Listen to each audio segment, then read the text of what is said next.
we're a group of strangers coming Mm-hmm. together to build a monument of love for the world. True, true, true, true. Isn't that crazy? That is crazy. Did you ever think like you would ever do something like this in your life? No, no, I never thought so. It's crazy to think. I like to think about the end result of like seeing the actual structure, a huge, building, and looking up at it and seeing like, man, we did this, bro. Yeah, like we did it. Yeah. Well, us and a million of people who will help us do it as well. Do you want it to have like a structure, or you want to just free flow? No structure. Okay, no structure. We just go into Free it. flow. Okay. Like Bruce Lee. Yeah. Okay. This is like what I really want to talk about then. Be like water. Yeah. I really want to talk about this. It's when we had our Love Tower meeting, and at the very end of it, Christine was actually sharing her experience of how she met someone who Yeah. was telling her that in order for us to do what we have to do to attract the masses, to really showcase and share and demonstrate that not only is this Love Tower going to take all of our efforts, but it's going to require discipline, preparation. It's going to take all of our talents, including everyone that supports our mission. When it comes Mental, physical, spiritual refinement, actually. yeah, everything, right? Mind, body, soul, spirit, connections, building those relationships, like really stepping into the fear of the unknown, Yeah. but embracing that fear and going full speed ahead towards the vision of building the Love Tower. And so for me, especially after hearing Christine's experience with that, and because we've been talking a lot about refinement ever since we started, right? Ever since we met, actually. Yeah. Right. The first day that we met, we were talking about mindset. We were talking about spirituality. And I'm like learning about meditation, or barely learning about meditation. Yeah. And then, everything that we've been talking about since the day we met has really been about like self-discipline, about becoming a better person, a better individual, about becoming the best versions of ourselves. Yeah. And then not only that, but as we've progressed like throughout this entire mission and progress, like the future versions of ourselves, like how can we bridge the gap between the person that we need to be and who, like, what everything demands of us? How can we go through that journey, do all the work, and then from there collapse the gap faster? Yeah. Right. You know what I like to think of is to think almost like multidimensionally. Like if you believe that, I don't know if you ever follow like science or quantum physics about like the multiverse, or Barely, yeah, like not the really, belief yeah. about the multiverse, but it kind of goes like there's potential, like every opportunity or every decision is a possible fork in terms of decision. Like you could go left, you could go right, you can, like you're sitting here, you can get up and continue the conversation, you can get up and go to the bathroom, you can sneeze, you can do all these different things. And so all the possibilities exist in every moment. And so sometimes I like to think that in terms of dimensions is where is the greatest version of me, and let me connect with the greatest possibility of me multidimensionally. Got it. That makes sense. And to align myself with that version of me so that I can be the best of the best. Because you have to think, it's like if all potentials exist, then there is a version of you who has the refinement that you want, who has the whether it's the physical, the mental, the spiritual, whatever you're looking to attain, there's a version of you out there in the multiverse that is already there. Yeah. Now we have to just connect with that with clarity, and then from there see the way towards that. So I actually practice a type of meditation that connects me in that way. And the more I connect with that and align with it and move, not only align with it in the meditation, like I think after practicing more and more, what I've found is that it's not just aligning to it in meditation, but outside of meditation, moving in the ways that that version of me would move. So speaking as that version of me would speak, talk and walk as that version of me would walk, think as that version of me would think. So basically it's, let's say that you duplicate yourself, but it's the future version of yourself, but the best version of yourself possible. And everything that version of you that you aspire to be in today's time, you must mimic to the T. Exactly. It's like be to have. Like in order to have what you want, you must be that person that is capable of doing all those things. Yeah.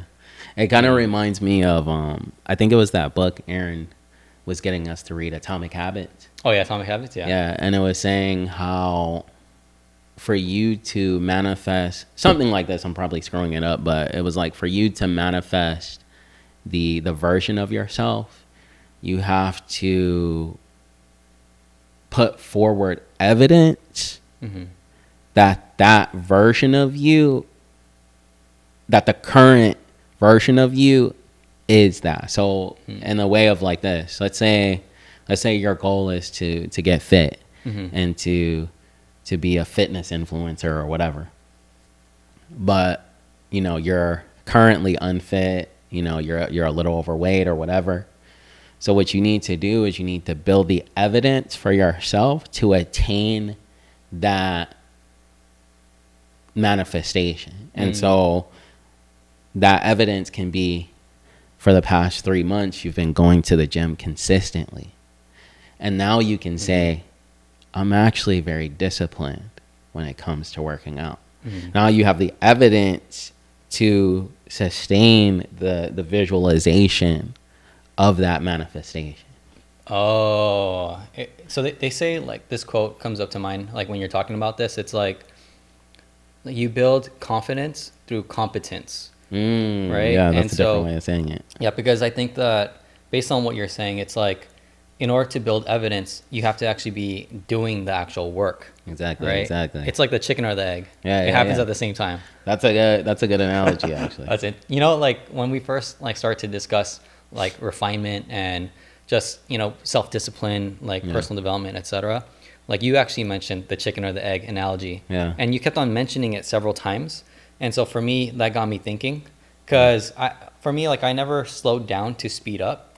And when I started to actually slow down to actually like refine my thinking because of meditation, like doing the work, that analogy or that, that quote really comes to mind or that concept even, it comes to mind because when I started to learn about like personal development and I started to really refine myself, I started to realize that if I want to become the best version of myself, especially when it comes to like leading the Love Tower as the CEO, and then from there, not only that, but also being able to like really like do all the things that is necessary, that is required in order to actually like make this whole entire project possible. Like make sure that we have like just on the business side of things, like everything's running smoothly, the organization's running smoothly. I'm also understanding like here's what we actually need to solve for, like in the moment, like now, and then also the moments for later. It's all requiring myself to really like push beyond my boundaries. And then like to your point, it's if we want to bridge the gap between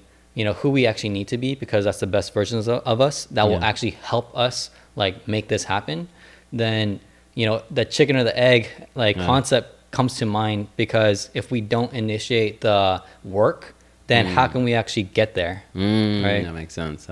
Yeah, because then also it's like the challenge, like let alone there's a challenge of doing the work, right? Because that takes discipline, takes effort. Like it's very easy for us to not put in the effort to become the best versions of ourselves. Every single day, like we have a choice to when we wake up. Complacency, apathy, lack of discipline, just lack of effort, right? Because it's not like if like we've already experienced this, like in the Love Tower, for example, when like some of the let's say half of the, just hypothetically, but also from experience, half of the team is super busy. They have fires going on and emergencies, both family, personal, and professional, like in business and work, etc. But then, so that means that like half of the team is really actually occupied and busy. Yeah. Right. They're dealing with life. So it puts strain on the other part of the team. Actually. Yeah. Because, and then like when that strain happens, you know, how easy is it for the people that are capable and able to help because they have the time, the energy, or the resources, right? They're able to help, but then like that added pressure gets on. So then at the end of the day, like, because there's different layers too, right? It's like layer one could be like only what we can control with it, which is ourselves, which is the lack or the effort that we do put in to doing the work for ourselves, refinement for ourselves, on all aspects of life. And then also the next layers of like, you know, interpersonal relationships, emergencies like family or business or whatever. And then from there, you know, not being like, if we don't have and keep in mind that we must do the work every single day, then how easy is it for us to slip up and to not put in the work, the refinement that we need to do, etc. And so forth, you know, like it's just, it's so easy. It's like one little thing. Exactly. And it's crazy is that, you know, like to balance team dynamics and egos and feelings and emotions within a team is something that I think that we're all like learning as we go. Yeah. Like, especially in terms of something like this, which is so different. It's a volunteer army. Yeah, it's a volunteer army. So it's kind of like even for you as the CEO, like I know it's difficult because it's like, you know, we're all volunteers, and I know sometimes it's like, yo, we need to do this, we need to do that, we need to do this, and it's like normally under everyone who, if we were all getting paid, it would just be like, oh, easily, like, do this, like, do that, do that. You know what I mean? Like, but we're not getting paid. Exactly. So for you, it makes it difficult to, like, to have like we all should have compassion for you and your position, just because I know it must be difficult to balance everything with this dynamic, because it's not that normal dynamic where you could just be like, hey, Ashley, do this. Jamar, do this. Like, do you know what I'm saying? Yeah. Well, you can to a certain degree. You can to a certain degree, but you know, it's like, yeah, it starts to get very complex. Yeah, it gets complicated when we've learned over time. But that's why I think it's because you make a great point. But like, I want to address two things. It's like, the first one is, yes, like I would wish that everyone would have compassion for my position, but at the same time, like, that's part of my work. Yeah. It's like I must be patient and also start to become even more creative, start to, you know, pull in more wisdom, like pull in more refinement, pull in more strategies, frameworks, concepts. But then, like, here's the mistake that I think I made. It's upon reflection, is that I should have, like, because from the get-go, I already knew that we had to run the nonprofit like a business, right? And I've been told that many times, actually, like, not just from our advisors, but from people who are in business as well, right? Yeah. Because every single nonprofit, just because the label is nonprofit doesn't mean that we have to run it like it sounds like a nonprofit. We must run it like a business. Like a business. Yeah, because donations are just sales, right? Yeah. It's money, it's fundraising efforts that we need to do, but it's raising money. It's raising funds for a cause that we believe in and that other people who have donated believe in, right? And so, and for everyone that donates in the future also believes in, right? We have to run everything like a well-oiled machine, and that essentially is like a structured business. And so for me, like, the complexity that I face every day is because I do understand that it's a volunteer army, like it's a nonprofit, it's a volunteer army. Everyone who is a part of the nonprofit and has contributed, has joined the mission, has helped, like they are all coming from a place of love, from their hearts. You know, it's like that one quote that you said that you actually created, right? It's like the foundation of all acts of kindness and philanthropy is love. Yeah. When it comes to the nonprofit, every single individual that has come forth and contributed their time, their energy, their money, their donations, their connections, their network, etc. Like every single individual, comes from a place of love, because they truly believe in what we are doing. They truly believe in the purpose and the mission of the Love Tower. And so, like, for us to like have the help and those helping hands, those helping hearts, really, like they're helping hearts, Yeah. you know. We just need to get louder. We need to really start to like not only fix the foundation and really refine it properly, which just requires training. That's all it Yeah. is, really. And like all of us coming together, doing trainings every week, etc. And then from there, that's like the work that I have to do and really put in the time and just I have to understand, because this is something I've always wrestled with. You know, it's like, Yeah. although I want to run it like a business, at the end of the day, I have to also account for everyone's personal bandwidth and also that it's a volunteer army. So I Yeah. can't, to a certain extent, like you're correct, like I should be directing and I should have the capability and to do that. But I have to also keep in mind, like, you know, what's happening in their life, what's happening in your life, what's happening in Ashley's life or anyone's life at the same time. I mean, you make a good point. It's like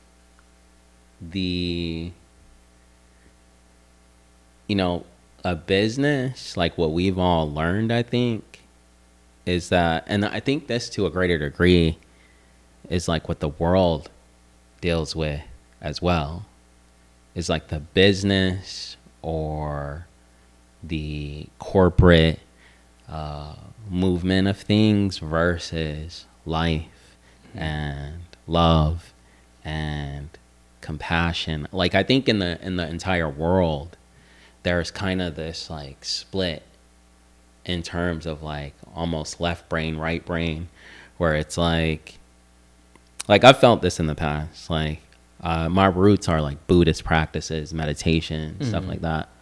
But I've also been in sales. And so these can be like super diverging like things actually, because whereas, you know, my Buddhist practices teach me about meditation, loving kindness, things like that.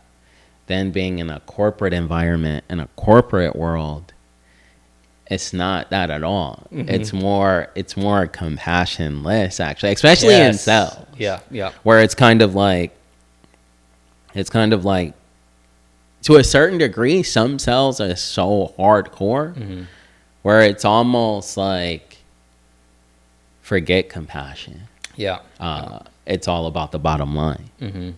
And so like you got to think it's like in a world where things like where those two diverging things happening, where it's like logic over love. I think in a microcosm, like we've experienced that in terms of the Love Tower. And it's like learning that, and I think it's probably not a coincidence that we experience that. One of the things that I've learned over time in spiritual practices is when you move to do something that's going to have a positive effect in the world, there's a cost and a toll that it'll take to get there and to achieve that. Like it's not for free. Bro, that's like, that was literally a concept that I heard you talking about it the other day, and I wanted to bring it up because I wanted to sit with myself to actually think and wrestle with that idea, because that's the truth. Like there is a cost that whoever is helping us, like we're all paying that price. Like any change in the world that you wish to do that is good, like there's a cost to it. Like if you wish, it's just a universal principle that exists, where it's like if you wish to help millions of people, in a way that change has to be like to relieve the suffering of those people. There is an exchange, like a cosmic exchange that needs to happen, where someone needs to pay the bill. Kind of. To make that happen, to make that change. It's like, have you ever heard in Star Wars like balance of the Force? Yeah, it's similar to that. The balance of the Force. Like it just doesn't switch automatically because you wish it to. That's right. Like and there has to be an exchange in value for it to move that way. Someone has to take that pain upon themselves to take it and to rebalance it, to relieve the suffering of those people. Like people don't actually think that. If you look at the story about like in Christianity, you know, I look at all different religions and I think like all things we can learn from. Yeah. And so whether that's, you know, Taoism, Buddhism, all these different things, Christianity, you know, I look at all of it because I believe they all have a level of truth in it. And so when you look at the Christian story about Jesus and how he suffered on the cross, I think one of the things that it's conveying to people is the cost of relieving and bringing something good into the world, and the suffering that it took for him to bring that love and that compassion and that goodness into the world. It was like such a big impact on the world that the price that he had to pay was what he experienced. Exactly. It's very interesting. Very interesting. And that's why, like, it's like what Christine was saying. Exactly. And so when we, or anyone who's going down the path of, you know, wanting to help the world, you do have to prepare yourself, what Christine said, spiritually, mentally, physically, everything. Because the counter force that will come to resist you. And if you think about it, I've had this told to me before. It's not necessarily a counter force. Sometimes it's the universe refining and filtering to make sure the purity is actually true. Yeah. It's almost like an automatic filtering process to make sure that, is this really what you want to do? Is this really the path? It's like for those who are like, if your intent and your resolution isn't complete, then you will get pushed back. Yeah. You'll get filtered out. Yeah. Bro, you'll never even make it to the goal. That's right. Because you already qualify yourself out through that process. And like with us, for us in the Love Tower, I think like, you know, being on a mission of love and wanting to do something that is loving in the world, we experienced a lot of difficulties. And I think like looking at it from even inside or outside, you might wonder like, how would you experience any difficulty? Or it seems pretty simple, pretty straightforward. Yeah. It's like, but in truth, it's the resistance. Like even pushing a message of love at this time to people, I think a lot of people aren't in the space to even hear it, because in the world it's corporate. It's about the bottom line. It's about making money. Yeah. Like, is love gonna make me money? You know, like that might be people's thought. Yeah, it's like, but the importance of it is actually even deeper than sometimes we perceive. Sometimes it's not as obvious as it seems. Yeah, the importance of it. Yeah, there's so much to unpack with that, because I remember in the beginning, we are really strangers that came together, and then as we discussed, you know what can we do to resolve this problem in the world, right? We're like, what we're thinking is that, all right, the world is so divided, it's only continuously getting even more divided. Like, people are really, it's like what you said, like, it's all about scarcity driven mentalities. There's a lot of fear in the world. There's people just trying to survive, like income wise as well. There's a big like divide that's happening over the span of however many years, you know, and it's like people are becoming even more aware of that simply because of social media. Like, we're more connected than ever before, right? In terms of like global connection, just due to social media, like tools. And then not only that, but also it's like in the very beginning when we decide like, all right, like what we are going to do is build a love tower for the world, right? Yeah. A tower of love, a monument of love for the world. Yeah. Like this is what the world needs, right? The world needs more love. Like, so we're thinking like, all right, this is going to be easy. Yeah. Like, this is like, everyone understands that the world needs more love. Well, this is how we can do it. All right. And then so we create the nonprofit, we start to share the message, we launch the project. And then from there, it's like now all of the things that all the forces are pushing against us. Like it's even people that say that they're for love, their actions speak louder than words. Right. Now, let me ask you this. Let me ask you this. So when you say that, what if someone presents you the question, well, why a tower for love? Well, it's a monument, right? And like what we discovered is that, at least like this is just my perspective of it, but what is something that has never been done before, especially like for a nonprofit with a group of strangers who don't have the resources. Like we're not all millionaires, or billionaires. We're not people that we're just people, like regular people trying to just do something good for the world. And so when it came to us deciding like, all right, we're gonna build a monument, right? A structure that is bigger than ourselves, a vehicle that is bigger than ourselves.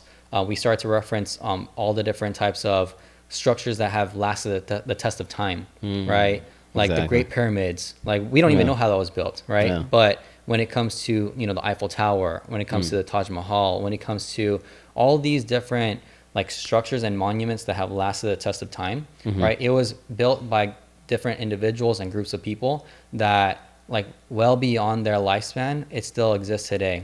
Like people are still from around the world able to enjoy the benefits of those structures being erected. And so when it comes to the Love Tower, we did the research, like there really has never been a monument for the world specifically and intentionally and purposely for love. Yeah. And not only that, but also at a time through, the pandemic. Like that's in the past in history, there have been several different occasions and times where the world was like really divided for sure.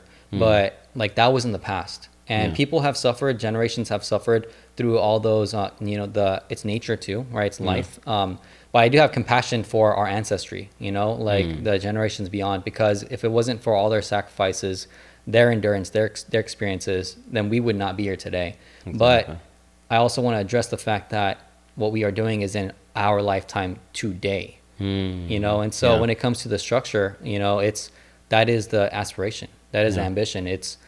That's the vision. We are inviting people from everywhere in the world, all people from the world, to actually be a part of this, to actually donate, to actually benefit from it, not only for themselves in today's lifetime, but also the future generations' lifetime as well.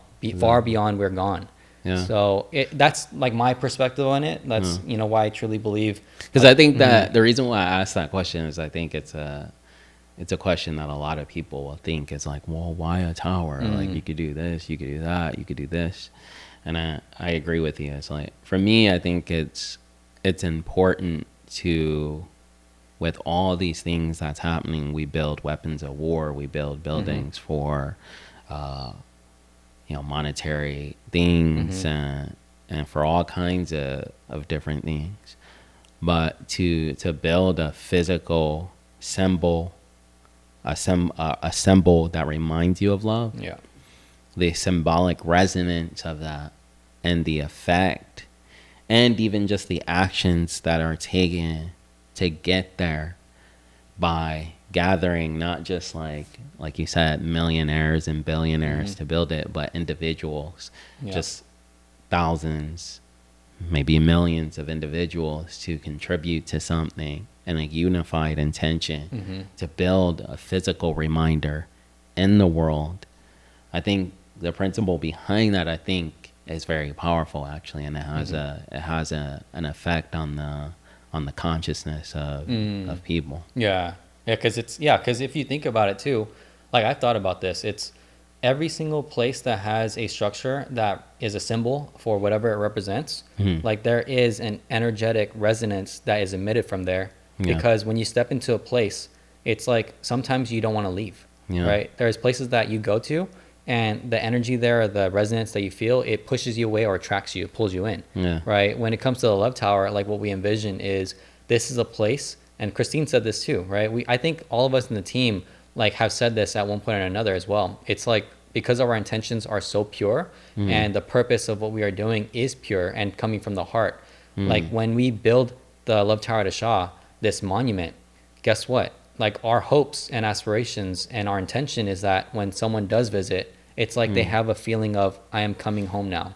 I'm coming home to a place of love, and I would not want to leave. Yeah. Simply because of the emotional, energetic, loving resonance that it would emit. Yeah. And I think that, like, to your point too, it's like when it comes to, you know, because that same question, right? It's like, why a tower? Because I've gotten that too. Like, I'm just like, I've gotten it from my family members. I've gotten it from individuals I talk to. Me too. And I sometimes, depending on the space that I'm in, like I don't always know how to answer it sometimes. But, you know, when I sit with it, you know, why did we come up with that idea? I think it's something like we wanted something that was bold. Yeah. I think we wanted something that was a symbol, something that, like, love is soft and very subtle, and it moves but powerful. It's like water almost. Yeah. But at the same time, it can also be bold. It can also be strong. It could also be powerful. It could also be felt. Yeah. All worldwide. And so I think that was the thinking that we had behind it. It's like, let's be bold then.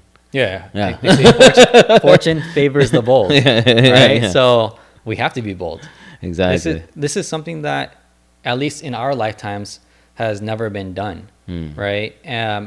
I firmly believe that, simply because it's like everyone who's watching this right now, maybe like in the decades to come, like, you know, they didn't experience this, but, or at least like the kids who are coming in the future, like they didn't experience this, but we all lived through a pandemic, right? Through like it's just the world experienced all that together. Yeah. So, and then shortly after that, you know, for us, like all of us meeting, and then from there, like coming together to actually like create a purpose, and then now start a nonprofit, actually like put our time, energy, money, we sacrifice this so much. Everything that we are doing, all of us have full-time jobs, businesses, work, etc. And we are doing this all in the nooks and crannies of our life. You know, this is the thing that people don't see, right? Yeah. Because it's also like, I want to address like that question too. It's like when someone does ask me about a tower, and then they say like, well, why not something else? Or why not this? Yeah. My answer really, it's like, you know, like other people have done that, or other people are doing that, which is great. But also it's like the real question is, well, what are you doing? You know, it's like, what are you doing to contribute to the solution, right? What is that answer or that solution to this problem that we are solving, right? And because we are actually doing it, we actually have a nonprofit, we actually are putting in our time, energy, money, resources, everything we got, you know, we're giving it all that we've got to the best of our capability, and to the best of our potential that we can fulfill, you know. When it comes to that question, it's like, you know, either join us or not, you know, because it's totally fine to obviously contribute to every other nonprofit out there, organization, because there's so many amazing organizations that are doing what they have to do for their mission, for their purpose. But that doesn't mean that you just have to only support one. Like, why not support everyone? And that's why, like the quote that you mentioned, you know, like, love is the foundation for all acts of philanthropy. All acts of kindness and philanthropy, right?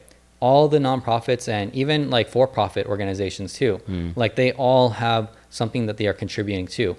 That doesn't mean that we can only contribute one way. We should be contributing. Ideally, we would want to contribute to everyone, right? And so I think that this actually does position the Love Tower, though, at a very strategic position in terms of being able to actually give and receive from all organizations, both nonprofits and for-profits, because our mission is rooted in love, right? And that supports all things, all philanthropy, all different things, whether you want to give to animals or you want to give to whatever. I think all that is really based in love. Exactly. But I think that for the individual, you know, some people, you know, the Love Tower isn't for them, you know, and that's okay.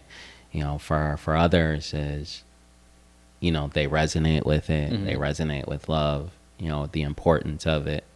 You know, I always tell people, it's like the world wouldn't exist with love. Without love. Yeah, without love. Yeah. You know, even if you look at nature itself, like you look within nature, is how a parent loves their child, their children, and take care of those children. You know, without that love, there would be no connecting piece to connect generation to generation. It would almost like fall apart. Yeah. So even within nature, it's interwoven, and you can see this even in animals. It's like they love their young, you know, they take care of their young. You ever see those videos where you see the animals like the mama bear like protecting their little bear? Yeah. So you see even love within nature. That's interesting. Well, that's life, right? Yeah. Like there's the fabric of life, like all the patterns, you know, they're all interwoven together. Yeah. Right. And then love, that's why like love, they say like there's a quote, like love is the universal force of life.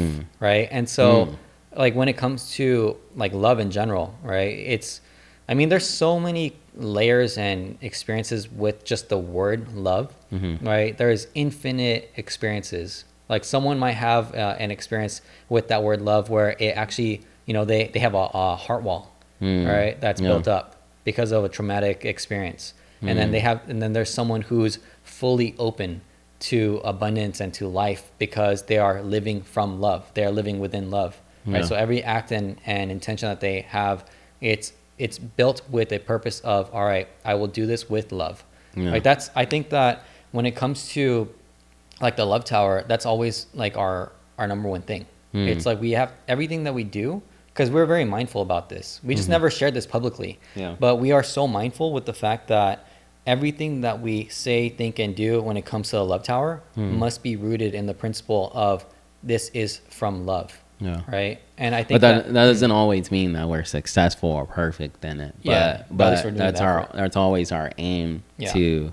And sometimes we have to realign sometimes and just be like, oh, you know what, I'm a little off here. Let me realign and get back to what really matters is the love behind it. But the thing that's like it requires work and effort, right? Exactly. And the thing is that most people are not willing to put in the time, effort, and energy in order to actually realign with that, right? That's true. Because they're only doing it for themselves too, which like I believe we should be doing that for ourselves. Like we should. There's a quote like self-care is not selfish, right? Self-care is selfless, right? That's what Crystal said.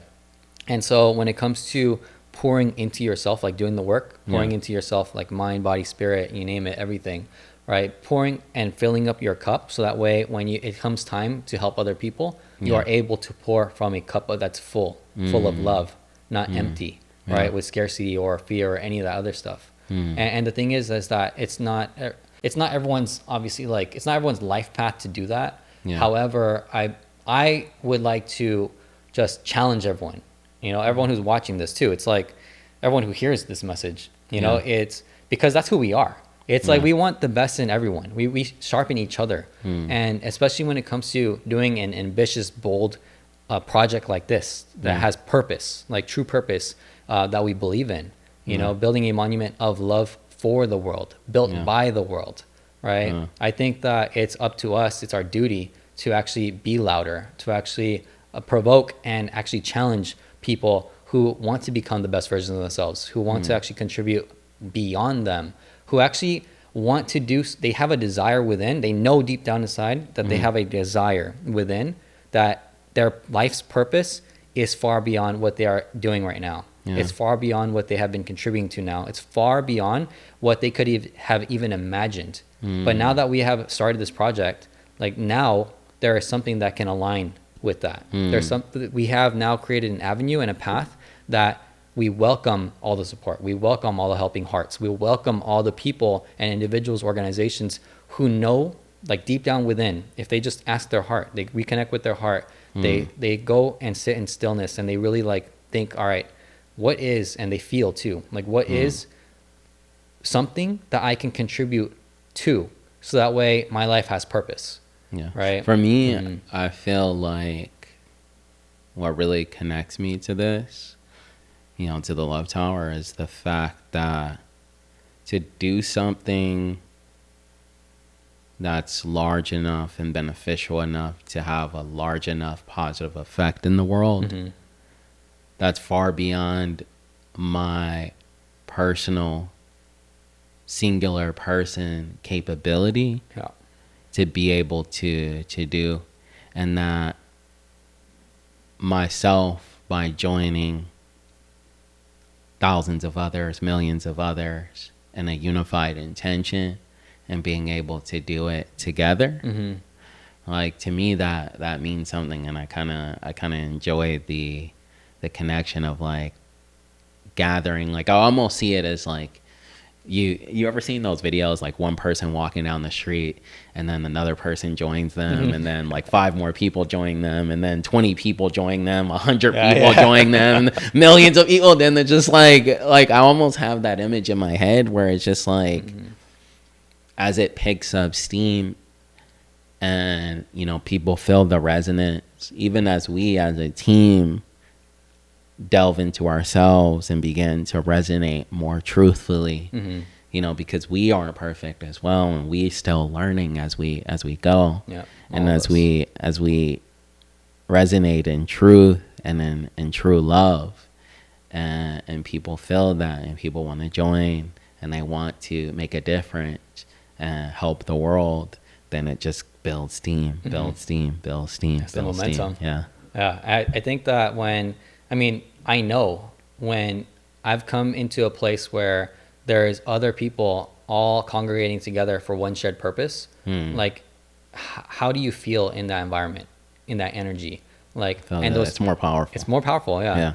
And not only that, but it's also more fun. It's you're enjoying the process. You are actually creating and fostering and really building like deep relationships, deep connections. Because now you guys are now people in that environment, they're sharing and really connecting on the deepest levels that people even in this world need today. Like they crave. A lot of people in the world, like, because here's the thing too, like with social media, like when it comes to social media, we are, this is like a quote that I saw, I don't know if you've seen this before, but some people say that in a time where we are the most connected because of social media, we're also the most divided. Right? Isn't that kind of interesting? It's weird because it's like there's a tool out there that you know, almost the world, like everyone in the world basically has, like, I'm oversimplifying, but we are all connected through one platform or one tool, like our phone. Everyone has a phone, right? But yet people, at least what I've been seeing on social media, you know, is like, I'm lonely, or I'm battling through certain things, or I need connection. I'm looking to connect with someone. I'm looking for this. Like, people they have a craving or a thirst or a desire deep down within, that they are looking for deep, true, authentic, raw connection, right? And it's just maybe that actually starts with love, actually. But yeah, it does though, right? That's like the deepest connection, I think, is love. At least for me personally, I think, is to know that you are loved and that you love is like it's a really, I think, every human, even animal. It's like, you even see, like I said, it's like a dog with its owner. You ever see like how a dog loves its owner? Or you ever had a pet, like you could feel the love from it. And like I think there's even studies about the healing effects of animals that on sick people, just because the love and connection between them actually creates some type of healing, whether that's emotional or physical. But yeah, it's interesting. That isn't. Well, you know, I have a question for you. So when you did the music enhanced heart meditation, you were asked if you have a LinkedIn or Instagram or Facebook. So did you create? Are you gonna? So here's my question. I did do an Instagram. But I don't know if I want to keep that name though. I actually want to change it. Okay, so we could talk about it. Well, so you have an Instagram? Yeah, I do have an Instagram. But I think I'm going to actually change the name to a different name, actually. It's funny because, you know, knowing you, you probably would have never created a social media if it wasn't for the nonprofit. So That's true. That's like, I never use social media. Yeah, ever. So, well, actually, I use YouTube though, so I consider that social media. Yeah, it's a platform. Okay. No, it's funny because I just know, or at least I have a belief that when you start to share more about, because what I'm going to do with this is I'm going to splice it up, I'm going to post it up. But when it comes to your social media, right, you know, Because I know you, you Yeah. know, at least like throughout the entire past 3 years now, right, Yeah. of getting to know you, and you helping me a lot with refinement, also like teaching me about meditation. Yeah. I truly believe that when you start to share more of the music enhanced heart meditation and like the principles and philosophies that you have within your mind, Yeah. and you share it like with the world, you verbalize it, you put it on social media, etc., it will help people. It will impact people. It will benefit people, because I have Yeah. benefited from all the teachings, the coaching that you've given me, like the knowledge and wisdom you've shared with me throughout the past years. Like, it's helped me truly. So I really appreciate you for that. Oh, thank you. Yeah. Thank you. Yeah, bro. And like for me, it's like like with the knowledge, like I share the knowledge, but even when I share knowledge that I've learned, is I feel like even sharing the knowledge helps me learn it deeper, actually. It helps you refine, huh? Yeah, it helps me refine it. Even sometimes when I'm teaching something, like I think that I know something. Like, this is the thing that blows my mind, kind of. Like, I think especially when I was younger, like I used to come from a place of kind of like arrogance, where I would be like, oh man, I know all this stuff, like I know this, I know that. And like, well, over time, like I think like just the world or the universe or something, it kind of humbles you. Oh, facts. Yeah, where it's just like, where it's like you get to the point where you understand you don't really know everything. Even as you're teaching things, you start to understand it at a deeper level and see it differently. And it's like, okay, yeah, I don't know everything. I used to live in LA, all right? This Yeah. was like 2017. And I remember one time I was feeling really good. Like, really good. I just did something. Like, I've been working super hard for a certain goal in business, and I hit it. So I was feeling really good that day. Like, my state was at a peak state. My emotions were high. I was happy. And then an earthquake hit. No way. An earthquake happened. It shook everything. And in that moment, I had to humble myself. I was like, I'm not the best. I think I'm the best. I'm not the best. It was just so funny. But it reminded me that, you know, nature, like Mother Nature, you can't mess with Mother Nature. That's true. Like, despite my human emotions, and like I was feeling like all good, like at a moment's notice, like they say tomorrow's never promised. At a moment's notice, like life can change like that. That's true. And yeah, so I think that, you know, we should definitely celebrate and, you know, like feel good, embrace life's experiences, but at the same time also be like, because that's ego in a sense, right? Yeah. Like I like to say, like, use ego to make it, and use humility to keep it. And so when it comes to like being humble, right? Nature humbles all. Yeah. Like Mother That's Nature true. humbles all. So yeah, in that moment, true. that's what I learned. Exactly. And it can come in a moment or a series of moments or whatever, but it'll find a way to get to you. Yeah, we can't escape it. So no, that's funny. No, yeah, we got a lot of work to do when it comes to, you know, moving forward, right? The structuring of the systems, the organization. We got to get louder on social media. Exactly. You know, this is one of the reasons why we're doing the podcast, actually. Yeah. Because, you know, Crystal was talking to one of the individuals that was helping us with our finances and the accounting, and they were saying like, all right, when's Love Tower going to be on social media more? They actually said that. Oh, wow. Yeah, that's good feedback, because that is the truth, though. Yeah. It's like the world has shifted so much, and it's really become status quo for all types of organizations to now embrace social media and to be on it.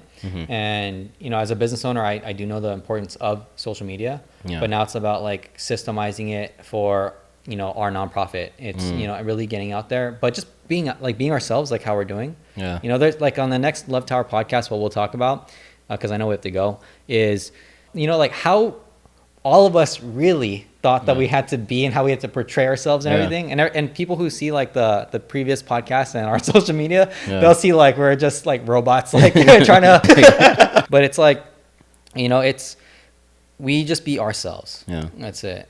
Like, that's the best way to do it. Like, imperfection in some senses is the perfection. Yeah. Yeah. We got to do that. So let's talk about that on the next one. On the next podcast. That's where we can get it, bro. Yeah. Let's do this. Awesome.